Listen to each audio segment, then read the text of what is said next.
Furaha yangu ni kuona hakuna tena mwanafunzi anayekaa nyumbani kusubiri kuchaguliwa awamu ya pili, second selection. Eti kisa hakuna madarasa ya kutosha kuchukua wanafunzi wote. Ninafurahi kwa sababu hesabu yangu inaniambia kwa Tanzania nzima kumejengwa shule mpya za sekondari za kata zaidi ya 704 na kumaliza kabisa tatizo la wanafunzi kupata nafasi ya kujiunga na sekondari. Wakati mtu mmoja akiniuliza mbona wingi wa shule hizi za sekondari zinaweza kukosa wanafunzi, namkumbusha pia kuna shule za msingi mpya zaidi ya 468 na vyumba vya madarasa zaidi ya 12452 ambazo ni mpya. Lakini kama haitoshi, kumejengwa shule za awali 1600 ambazo hazikuwepo hapo awali. Kwa jumla yamejengwa madarasa 1015 kwa wanafunzi wetu Tanzania nzima.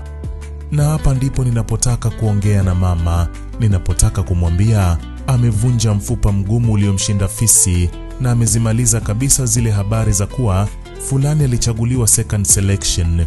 Kwa ufupi, ameleta usawa. Lakini kubwa zaidi, mama yetu, rais wetu Dr. Samia Suluhu Hassan amehakikisha amejenga mabweni mapya 1600 ili kuwapunguzia umbali wanafunzi wanaoitafuta elimu. Zaidi ya shilingi trilioni 3.98 zimewekwa kwenye ofisi ya Rais, tawala za mikoa na serikali za mitaa, TAMISEMI, ili tu kuboresha elimu. Kwenye elimu, mama, umefanya pakubwa.